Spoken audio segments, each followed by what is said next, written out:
McGrath. Vote of confidence in the Taoiseach, and he put it down on himself and his own party did. I wish we were talking about the real issues here and the real problems. But look, he was fair enough to put it down himself. He believes himself. And listen to the rant of some of the ministers. They believe in it too. But I want to say you're about the only people that have confidence in yourself.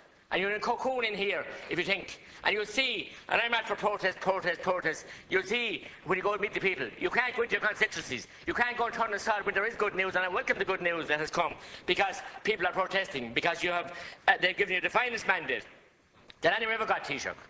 And I voted for you, Taoiseach, when I'm bitterly disappointed. And what way did the people feel? What way did the people feel?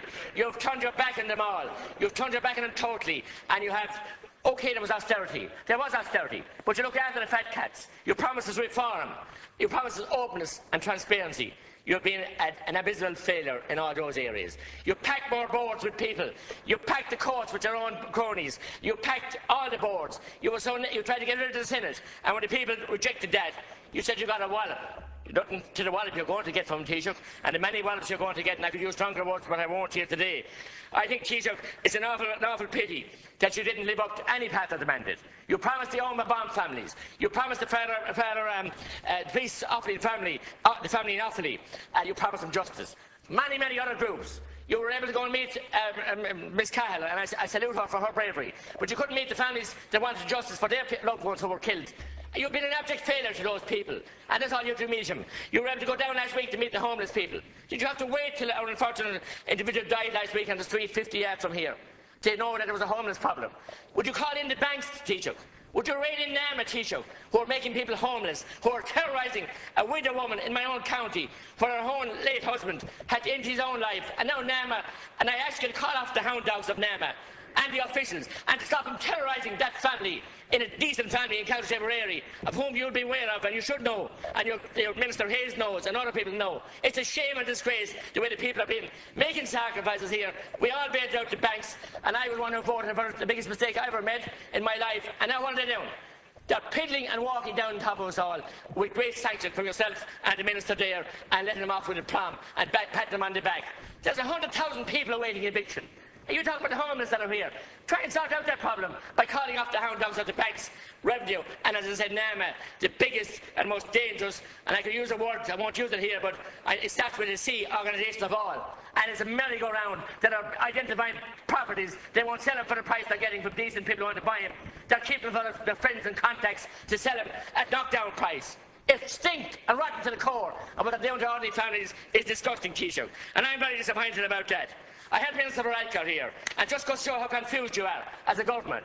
He said you were the captain that could steady the ship on the ocean. Does he not know captain flies an airline, and it's normally the captain is normally on a plane, and a ship is navigated by somebody other.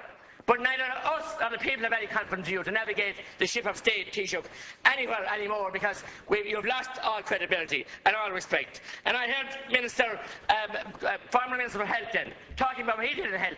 He destroyed the health service. We have people now waiting 3 months to get into Fair Deal, something we all bought into and passed and persuaded people to buy into it when there were people waiting that into time. I heard a man today on radio, or a woman on today, about her father, 103 years of age, been talked out of a long stay home and been told to go someplace else because he can't keep him. You taxed the hearse in the second last budget. I said you taxed the shroud, and I don't know how you didn't do it in this budget, but you're doing it every day of the week because you took away the debt grant. And you're also taxing Medicaid card holders now who spend any more than 25 days in a consecutive year, 30 days in a consecutive year in a hospital, of any type of hospital, are charged, no matter what their income is, they're charged in so much a day. How low can you go? But then again, Taoiseach, you haven't the power record of your party for looking after the ordinary people and the plain people and the working class people of Ireland. I say to you, Taoiseach, you did look after, brought in honest and openness. You promoted your ministers. You promoted Minister Hogan out to Europe after he wrecked democracy, banishing town councils, forcing Irish water in here and laughing about it. No debate, 3 hours. Look at the monsters created now.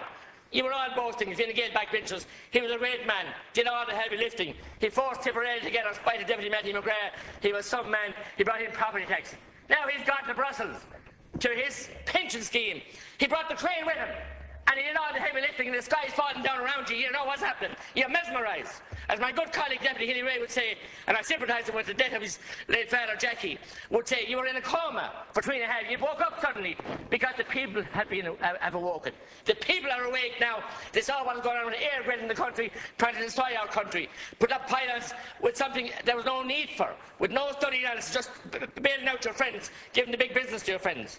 And then with Fine I said at the time, the only thing I liked about it was the name. I liked the Changa and the Cup of Fine Gael. Other than that, it's a monstrosity that's hanging around your neck, and you have mess after mess after mess. Minister Kelly, my own fellow Tipperary man, he put out his chest that he's like John F. Kennedy. His legacy is going to be. Well, I'll tell you what his legacy is going to be. He'll be up to his oxtails in water and something else before he knows it. Minister Hogan also tried to plagiarise the people of rural Ireland as being dirty and the septic tank issue. So now all the cause of the pollution. Now you're admitting every day that it's Rings End and the 42 towns and municipal districts that are causing that, when it suits you to try and blame the people. Anyone who ever drew water from a well, Minister, or Taoiseach, knows that it has to be organised and has hard got and knows the value of water. I'm not saying it should be free. I'm saying that we don't need the fat cats of Irish water. We don't need the people who are sometimes failed in their senior positions in public service to be rewarded again by getting bigger jobs than Irish water, and no accountability whatsoever. Accountable my hat. Transparency, openness and accountability. You have a reform of the courts. What you give us? An extra layer of judges. A new layer in the court, with no definition of how many cases they're going to hear, or what about justice for the ordinary people.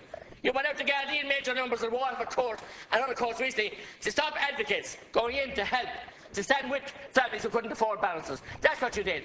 It's fair justice, and Minister Burton can say there, I said that you were tinkering with the social welfare bill, and you were, to try and avoid the mess and the damage Irish water was doing. Instead of dealing with people who are on the breadline, dealing with people who are made homeless, you decided to pay people €100 to register for water.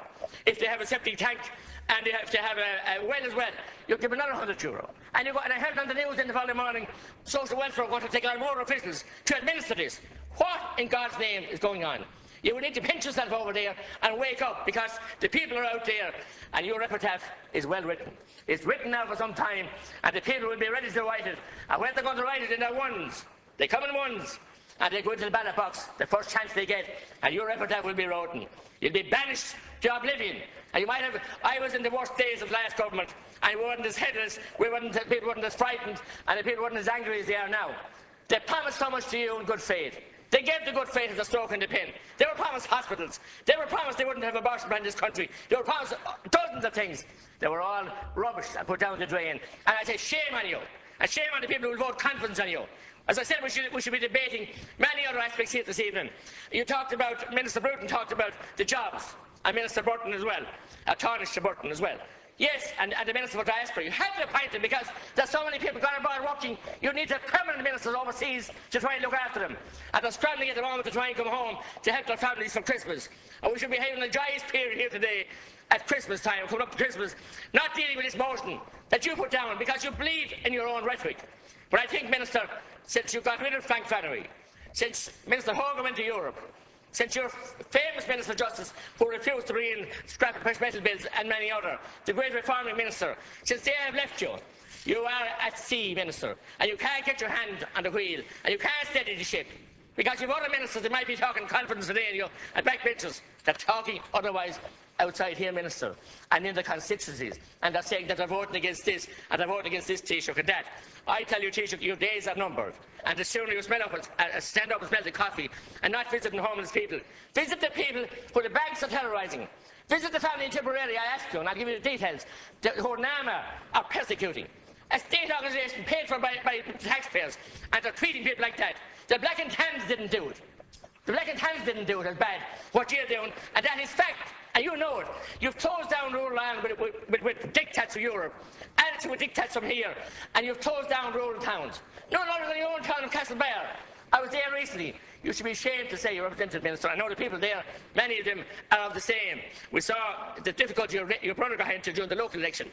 Rural Ireland, rural towns are stifled with bureaucracy. They're stifled with the banks who won't lend a shilling to anyone, only getting the bank levels right. And I say to you, Taoiseach, you have some nick to place a motion of confidence in yourself, because you can't have confidence. I ask you, look in the mirror. See the failure you've been. See the home victims. And see the other people who you promised to give justice to. And how you failed them miserably and disgracefully. Good Margaret.